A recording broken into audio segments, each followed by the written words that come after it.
Hello friends, good morning, જય શ્રી કૃષ્ણ. હવે ગયા લેક્ચરની અંદર આપણે ઇન્ટરમીડિયેટ વિશે કંઈક ચર્ચા કરેલી હતી કે જેની અંદર carbocation, carbanion, free radical, benzyne અને કાર્બિન આટલા પ્રકારના ઇન્ટરમીડિયેટ વિશે ડિસ્કશન કરવાનું હતું. તેમાં ફર્સ્ટ આપણે ઇન્ટરમીડિયેટ કમ્પ્લીટ કરેલો હતો કે જેને આપણે નામ આપેલું હતું કાર્બોકેટાયન. હવે આજના લેક્ચરમાં આપણે સ્ટડી કરવાનું છે નેક્સ્ટ ઇન્ટરમીડિયેટ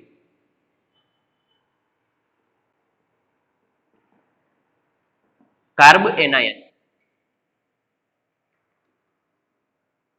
તો જો સમજો, આપણે કાર્બોકેટાયન મીન્સ કે કેટાયન આવે પોઝિટિવ ચાર્જ અને એનાયન આવે તો કયો charge? Negative charge. Cation means આપણે શું કરતા? પોઝિટિવ.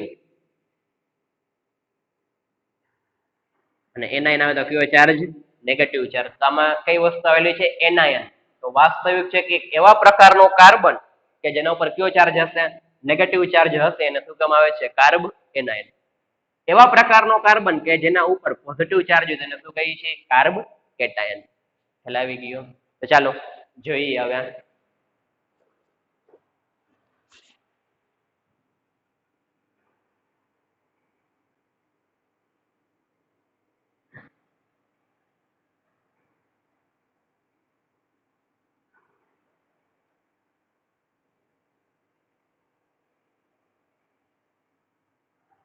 હવે જો આપણી પાસે ટેટ્રાહેડ્રલ ધરાવતો એટલે કે sp3 હાઇબ્રિડાઇઝેશન ધરાવતો કાર્બન છે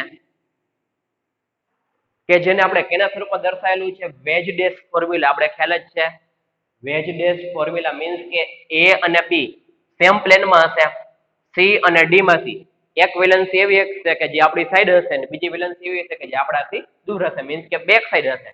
એક ફ્રન્ટ સાઈડ હશે ને બીજી કેવી હશે? બેક સાઈડ હશે. આપણે ટેટ્રાહેડ્રલમાં sp3 કાર્બન દર્શાવેલું. હવે જો હું શું કરું છું, આ બોન્ડના જે બંને ઇલેક્ટ્રોન છે એ કાર્બન લઈ લઈએ છે.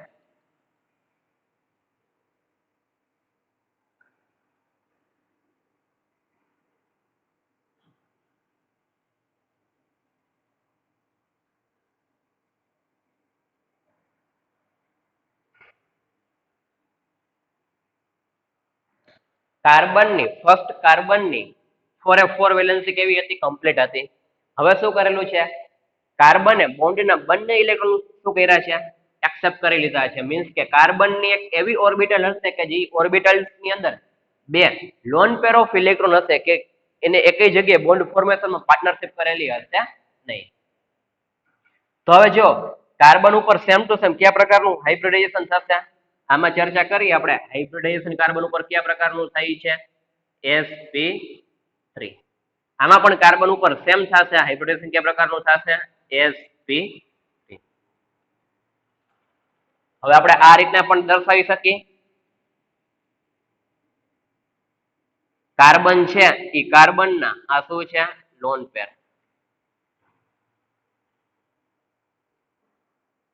કે જેને એકઈ જગ્યાએ બોન્ડ ફોર્મેશનમાં પાર્ટનરશિપ કરેલી છે નહીં. તો જો શું કરેલું છે આપણે? એવો પ્રકારનો કાર્બન કે જે કાર્બન ઉપર નેગેટિવ ચાર્જ મીન્સ કે lone pair of electron. Lone pair of electron વાસ્તવિક છે કે કાર્બન ઉપર કયા પ્રકારનો ચાર્જ હશે? એનાયન કીધું છે તો નેગેટિવ ચાર્જ હશે. કે જેની અંદર કયા પ્રકારનું હાઇબ્રિડાઇઝેશન થાય છે? sp3. બંનેમાં કેવા પ્રકારનો થાય છે? સેમ જ થાય છે. ડિફરન્ટ કેટલો છે કે આમાં કાર્બન સાથે બોન્ડ ફોર્મેશનમાં એ હતો, પરંતુ હવે અહીંયા શું કરે છે? કાર્બને બોન્ડના બંને ઇલેક્ટ્રોન એક્સેપ્ટ કરી દીધા છે, ત્યાંથી એ રિમૂવ થઈ ગયું. તો કાર્બન ઉપર શું આવશે? Lone pair of electron. ચાલો એક્ઝામ્પલ જોતા હોય તો આપણે એક્ઝામ્પલ ની ચર્ચા કરીએ. તો આપણી પાસે છે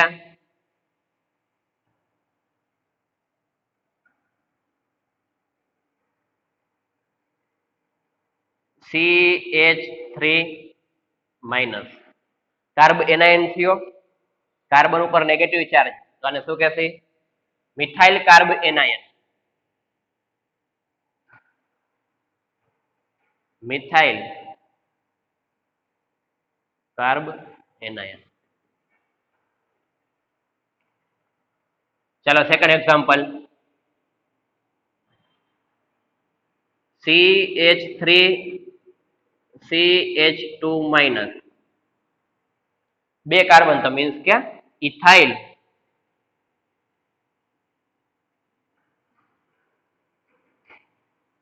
કાર્બ એનાયન. ત્યાર પછી જે એક્ઝામ્પલ લખીએ,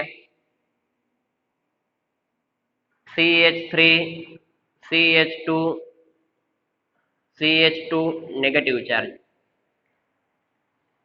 પ્રોપાઇલ પ્રોપાઇલ કાર્બ એનાયન. ખ્યાલ આવી ગયો શું કીધું છે? તો આલ્કાઇલ સમૂહ મીન્સ કે methyl ethyl propyl plus carb anion કે જેની અંદર કાર્બન ઉપર કયો ચાર્જ હશે? Negative charge. તો ખ્યાલ આવી ગયો. તો ચાલો બોર્ડમાં જેટલું પણ લખેલું છે એટલું બુકમાં નોટ ડાઉન કરી લ્યો, ત્યાર પછી આગળ વધીએ.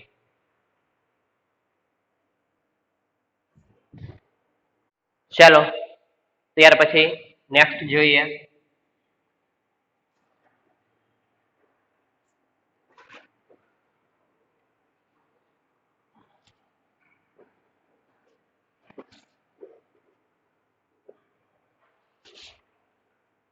આપણે જો એક રિએક્શન આવતી ગ્રિગ્નેટ રિએક્શન કે જેની અંદર આપણે આર ઉપર નેગેટિવ ચાર્જ કરતા, ફોર એક્ઝામ્પલ તરીકે કહીએ તો આપણી પાસે આ રીતનું આલ્કાઇલ હેલાઇડ, આલ્કાઇલ હેલાઇડ એની રિએક્શન આપણે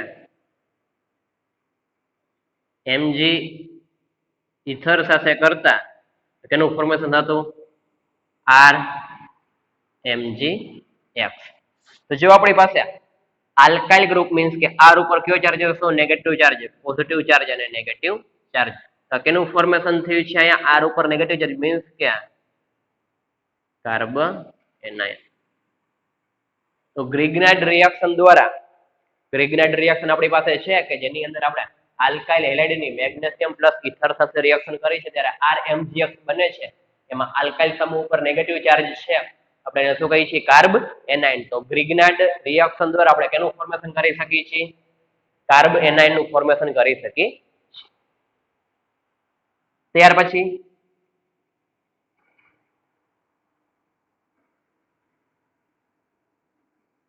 સ્ટેબિલિટીની ચર્ચા કરવાની છે કે આપણે કાર્બ એનાયન ને કઈ રીતના સ્ટેબલ કરી શકીએ. તો ફર્સ્ટ પોઈન્ટ છે આપણી પાસે રેઝોનન્સ,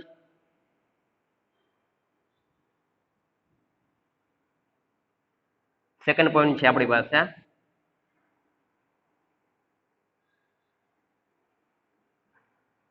ઇન્ડક્ટિવ ઇફેક્ટ, રેઝોનન્સ અને ઇન્ડક્ટિવ ઇફેક્ટ. તો ચાલો કઈ રીતના આપણે રેઝોનન્સ દ્વારા કઈ રીતના કાર્બ એનાયન સ્ટેબલ કરી શકીએ છીએ અને ઇન્ડક્ટિવ ઇફેક્ટ દ્વારા કઈ રીતના આપણે કાર્બ એનાયન સ્ટેબલ કરી શકીએ છીએ. તો જો આપણી પાસે કાર્બ કેટાયન હતું, કાર્બ કેટાયન, તો એની સ્ટેબિલિટીની ચર્ચા આપણે RHI રેઝોનન્સ, હાઇપર કોન્જ્યુગેશન અને ઇન્ડક્ટિવ ઇફેક્ટ ત્રણનો ઉપયોગ કરીને આપણે શું કરેલું હતું? કાર્બ કેટાયનની સ્ટેબિલિટી નક્કી કરેલી હતી, પરંતુ કાર્બ એનાયનમાં રેઝોનન્સ અને ઇન્ડક્ટિવ ઇફેક્ટનો યુઝ કરતી. શું કામ? તો કાર્બ એનાયનની અંદર હાઇપર કોન્જ્યુગેશન જોવા મળતું નથી. હાઇપર કોન્જ્યુગેશન આપણે કેમાં જોઈ ગયા હતા? કાર્બ કેટાયન, ફ્રી રેડિકલ અને આલ્કીન, આ ત્રણ વસ્તુ હોય તો જ કઈ વસ્તુ પોસિબલ છે? હાઇપર કોન્જ્યુગેશન પોસિબલ છે.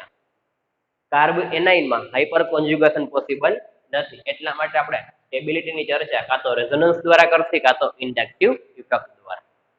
તો ચાલો જોઈએ,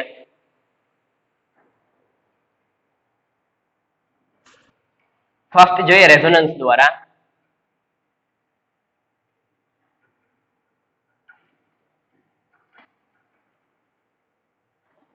રેઝોનન્સ દ્વારા કઈ રીતના કાર્બ એનાયન સ્ટેબલ થાય?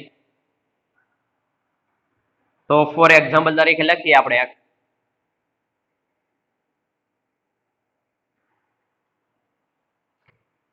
કાર્બ એનાયન છે, કાર્બ એનાયન છે, સિંગલ બોન્ડ છે, ડબલ બોન્ડ છે. તો વાસ્તવિક છે કે કઈ વસ્તુ પોસિબલ છે? રેઝોનન્સ પોસિબલ છે. તો રેઝોનન્સ દ્વારા આપણે શું કરીએ છીએ? કાર્બ એનાયન ને સ્ટેબલ કરીએ છીએ. તમે આ રીતનું થઈ શકે છે રેઝોનન્સ પોસિબલ. ત્યાર પછી સેકન્ડ એક્ઝામ્પલ લઈએ.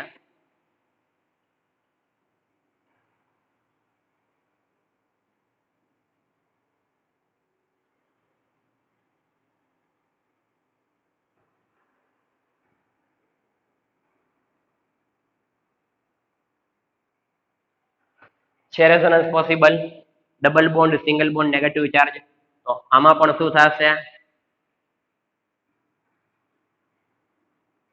રેઝોનન્સ પોસિબલ છે. હવે આ બંનેની કમ્પેરિઝન કરીએ તો બંનેમાં મોર સ્ટેબલ કયું થશે? તો આપણે જનરલી કાર્બ કેટાયનમાં સમજી ગયા તો એ જ મુજબ આઈએમપી પોઈન્ટ. રેઝોનન્સની સંખ્યા કેવી જેમ વધારે હશે તેમ કાર્બ એનાયનની સ્ટેબિલિટી કેવી હશે? સ્ટેબિલિટી વધારે હશે. અથવા તો આપણે ઇક્વેશન લખવું તો આ રીતે લખી શકીએ. રેઝોનન્સને ધ્યાનમાં રાખીને સ્ટેબિલિટીની ચર્ચા છે. જેમ રેઝોનન્સની સંખ્યા વધારે તેમ કાર્બ એનાયનની સ્ટેબિલિટી વધારે.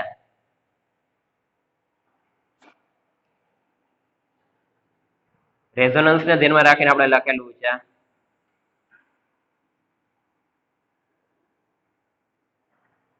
તો ખ્યાલ આવી ગયો.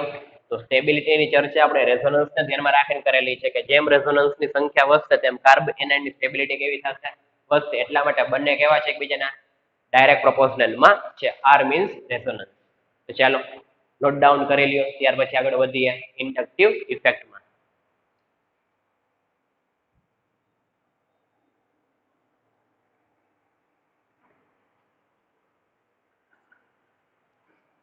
ચાલો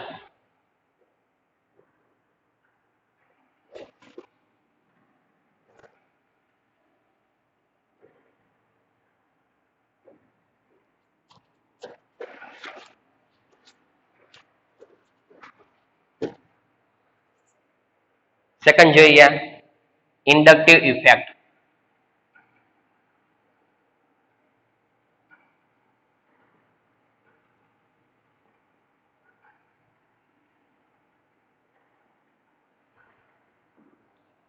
તો જો ઇન્ડક્ટિવ ઇફેક્ટ દ્વારા કઈ રીતના કાર્બ એનાયન સ્ટેબલ થાય છે? તો એના માટે જનરલ જોઈએ. આપણી પાસે છે કાર્બ એનાયન.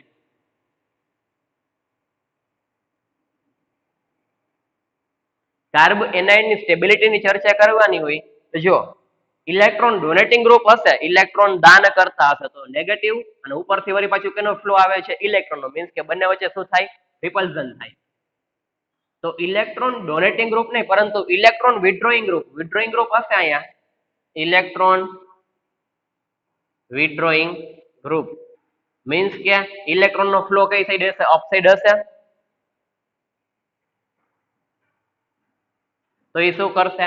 કાર્બ એનાયનને સ્ટેબલ કરશે. ઇલેક્ટ્રોન વિથડ્રોઈંગ ગ્રુપ એટલે કે ઇલેક્ટ્રોન ખેંચનાર સમૂહ ખેંચી લેશે તો પોઝિટિવ નેગેટિવ ન્યુટ્રલ. પરંતુ જો ડોનેટિંગ ગ્રુપ હશે તો નેગેટિવ નેગેટિવ વચ્ચે શું થાય? રિપલ્ઝન થાય. તો એ કાર્બ એનાયનને સ્ટેબલ ના કરે પરંતુ કેવું કરે? એ અનસ્ટેબલ કરે, અસ્થિર કરે. હવે આમાં કોમન ઇક્વેશન લખવું હોય તો આપણે આ રીતે લખી શકીએ. ઇલેક્ટ્રોન વિથડ્રોઈંગ એટલે કેવા પ્રકારના ગ્રુપ થશે આપણી પાસે? પ્લસ આઈ વાળા કે માઇનસ આઈ વાળા? માઇનસ આઈ વાળા. Negative inductive effect. તો માઇનસ આઈ ઇફેક્ટ જેમ વધારે હશે તેમ કાર્બ એનાયનની સ્ટેબિલિટી કેવી હશે? વધારે હશે. તો જનરલ ફોર્મ્યુલા આ રીતે લખી શકીએ. બંને નેગેટિવ ઇન્ડક્ટિવ ઇફેક્ટ પ્રોપોર્શનલ છે કાર્બ એનાયન. તો માઇનસ આઈ એટલે એક કેવા પ્રકારના ગ્રુપ આવ્યો આપણી પાસે? Electron વિથડ્રોઈંગ group. વિથડ્રોઈંગ એટલે મીન્સ કે ખેંચવું. ખેંચશે તો પોઝિટિવ નેગેટિવ ન્યુટ્રલ કરી નાખશે.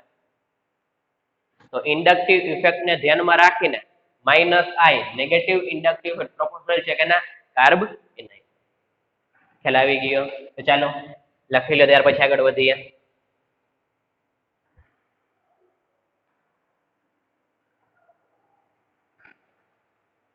હવે જો આપણે 3 એક્ઝામ્પલ આપેલા છે કે જેની અંદર ઇન્ડક્ટિવ ઇફેક્ટને ધ્યાનમાં રાખીને કાર્બ એનાઇન સ્ટેબિલિટીનું ડિસ્કશન કરવાનું છે.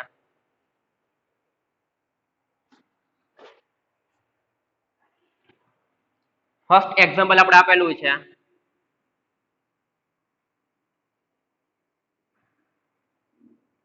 CH3CH2 negative. સેકન્ડ એક્ઝામ્પલ આપેલું છે CH3CH negative CH3. Third example આપેલું છે CH3 carbon negative charge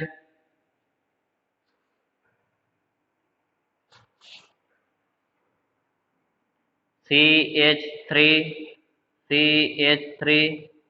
negative charge. તો આપણી પાસે પ્રાઇમરી કાર્બોએનાઇન છે, સેકન્ડરી કાર્બોએનાઇન છે, ટર્સરી કાર્બોએનાઇન છે. આપણી પાસે પ્રાઇમરી, સેકન્ડરી અને ટર્સરી.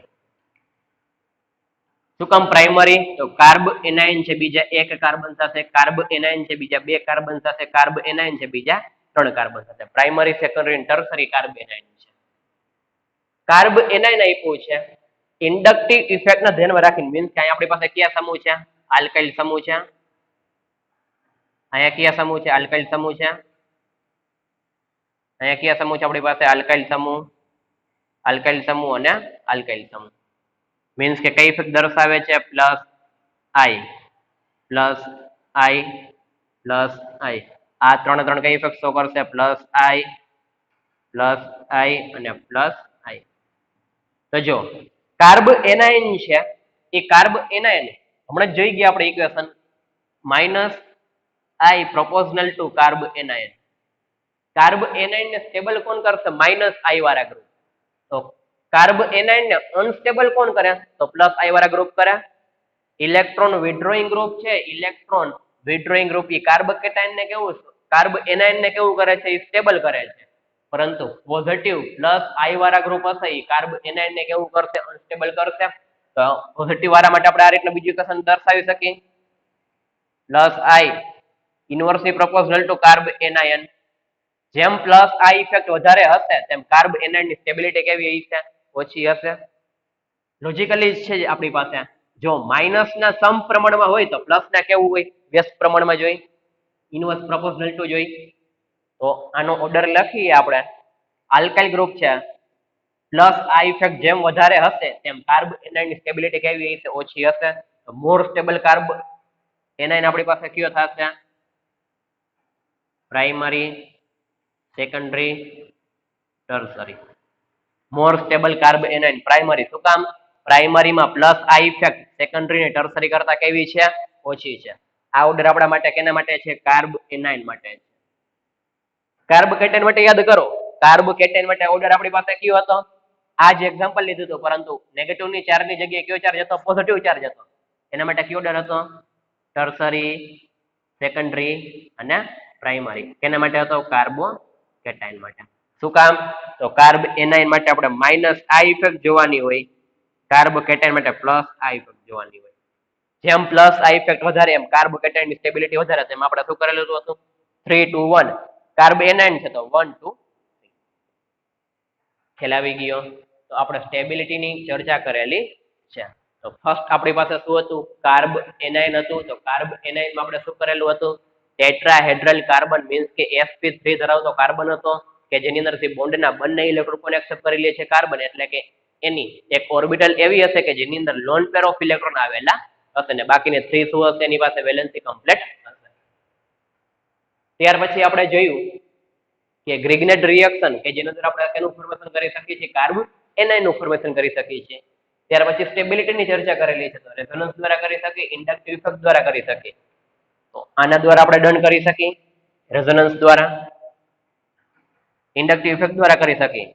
અહીંયા હાઇપર કોન્જ્યુગેશન માટે હું લખું છું. તો હાઇપર કોન્જ્યુગેશન છે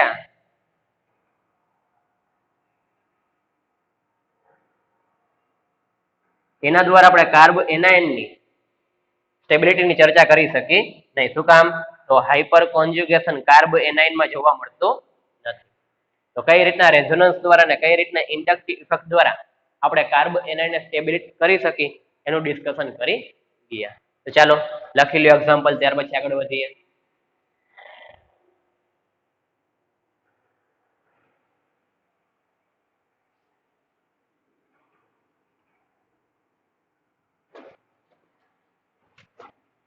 તો સ્ટેબિલિટીનો જે પોઈન્ટ છે એ મોસ્ટ આઈએમપી છે. કાર્બોકેટાયન હોય કે પછી કાર્બ એનાયન હોય,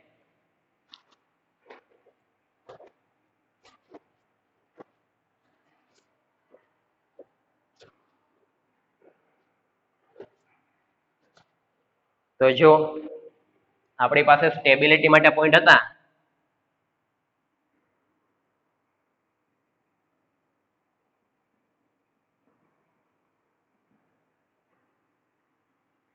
સ્ટેબિલિટી માટે આપણી પાસે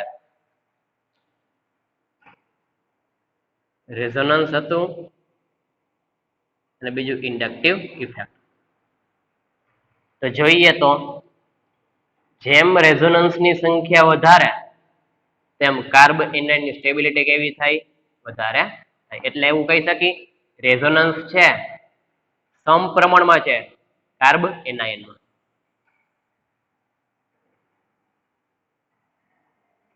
માઇનસ આઈ ઇફેક્ટ જેમ વધારે હશે તેમ કાર્બ એનાઇનની સ્ટેબિલિટી કેવી થશે? વધારે થશે.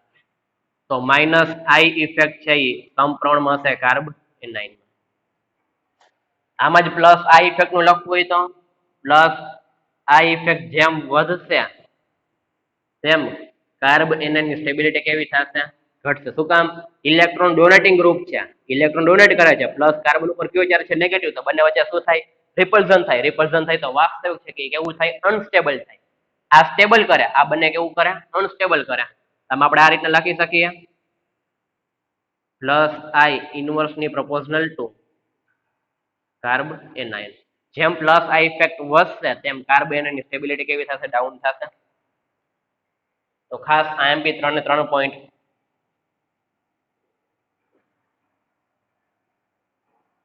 કાર્બ એનાઇનની સ્ટેબિલિટી રેઝોનન્સ અને ઇન્ડક્ટિવ ઇફેક્ટ દ્વારા હાઇપર કોન્જ્યુગેશન પોસિબલ છે નહીં, એટલા માટે હાઇપર કોન્જ્યુગેશન દ્વારા કાર્બ એનાઇનની સ્ટેબિલિટી ડિસ્કશન કરી શકીએ. ખ્યાલ આવી ગયો? તો ચાલો જોઈ લ્યો.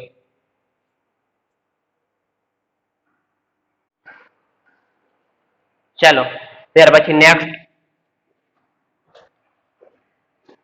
હવે જો આપણે બે પ્રકારના મીન્સ કે આપણી પાસે ટોપિક ઇન્ટરમીડિયેટ નહોતો, એમાં આપણે કાર્બોકેટાયન અને બીજી વસ્તુ કાર્બ એનાઇન બંને ઇન્ટરમીડિયેટ કેવા કરી ગયા? કમ્પ્લીટ કરી ગયા. હવે ત્રીજું ઇન્ટરમીડિયેટ લઈ એ પહેલા એક નાનો ટોપિક લઈએ આપણે, types of organic reagent.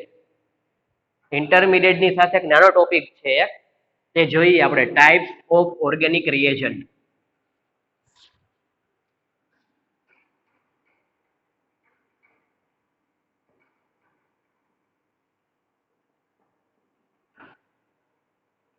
types of organic reagent.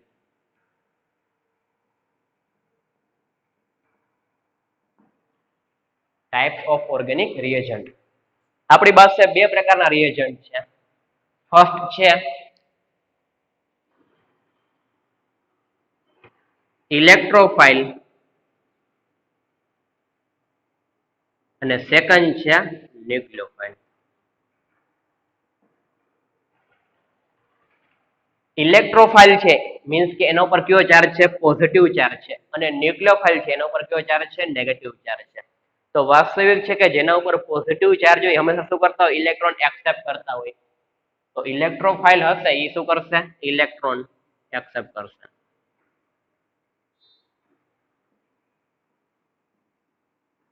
ન્યુક્લિયોફાઇલ શું હશે? એ શું કરતા હશે? Electron donate. ફોર એક્ઝામ્પલ તરીકે લખીએ એના માટે,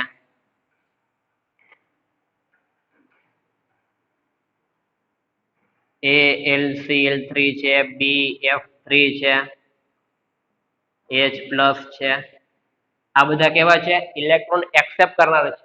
એલ્યુમિનિયમ છે, બોરોન છે, H+ છે, શું કરે છે? ઇલેક્ટ્રોન એક્સેપ્ટ કરે છે. મીન્સ કે એવા રિએજન્ટ કે જેના ઉપર કયો ચાર્જ હોય, પોઝિટિવ ચાર્જ હોય, અથવા તો કે જેને પોતાનું ઓક્ટેટ કમ્પ્લીટ કરવા માટે ઇલેક્ટ્રોનની રિક્વાયરમેન્ટ હોય એને શું કહેવામાં આવે છે? ઇલેક્ટ્રોફાઇલ કહેવામાં આવે છે. ન્યુક્લિયોફાઇલ જોઈએ તો ઇલેક્ટ્રોન ડોનેટિંગ ગ્રુપ, મીન્સ કે આપણી પાસે છે ક્લોરીન,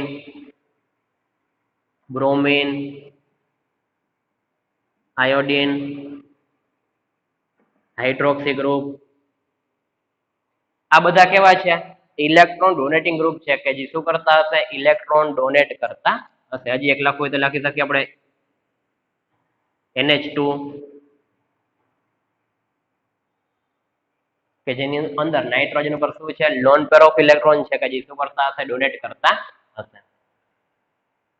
તો બે પ્રકારના રિએજન્ટ છે, એક ઇલેક્ટ્રોફિલિક રિએજન્ટ અને બીજું છે ન્યુક્લિયોફિલિક રિએજન્ટ. ઇલેક્ટ્રોફિલિક રિએજન્ટ હશે એ શું કરતા હશે? ઇલેક્ટ્રોન એક્સેપ્ટ કરતા હશે, જ્યારે ન્યુક્લિયોફિલિક રિએજન્ટ છે એ શું કરતા હશે? ઇલેક્ટ્રોન ડોનેટ કરતા હશે. તો ન્યુટ્રલ લખેલા છે અને કેટાઇનના સ્વરૂપમાં લખેલા છે. નેગેટિવના સ્વરૂપમાં લખેલા છે કે જે ક્લોરીન છે, બ્રોમિન છે, આયોડીન છે, હાઇડ્રોક્સી છે અને NH2 માઇનસ છે. હજી એક એક્ઝામ્પલ લખવું હોય, મીન્સ કે ચાર્જ વગરનું ન્યુટ્રલ આપણી પાસે છે એમોનિયા છે, H2O છે કે જેની અંદર નાઇટ્રોજન ઉપર lone pair of electron, oxygen ઉપર લોન પેર ઓફ ઇલેક્ટ્રોન શું કરતા હશે? બીજાને ડોનેટ કરતા હશે. એટલા માટે કેમાં સમાવેશ કરવામાં આવે છે એનો? ન્યુક્લિયોફાઇલ. ટાઈપ્સ ઓફ ઓર્ગેનિક રિએજન્ટમાં બે પ્રકાર, ઇલેક્ટ્રોફિલિક અને ન્યુક્લિયોફિલિક. ઇલેક્ટ્રોફિલિક હશે ઇલેક્ટ્રોન એક્સેપ્ટ કરતા હશે ચાર્જ વાળા અથવા તો ન્યુટ્રલ. ન્યુક્લિયોફાઇલ ઇલેક્ટ્રોન ડોનેટ કરતા હશે ચાર્જ વાળા અથવા તો ન્યુટ્રલ. ખ્યાલ આવી ગયો કે તો આજના લેક્ચરમાં આપણે અહીંયા લગી રાખીએ. નેક્સ્ટ લેક્ચરની અંદર ત્રીજું ઇન્ટરમીડિયેટ કે જેને કહેવામાં આવશે ફ્રી રેડિકલ, એના વિશે આપણે ડિસ્કશન કરીશું.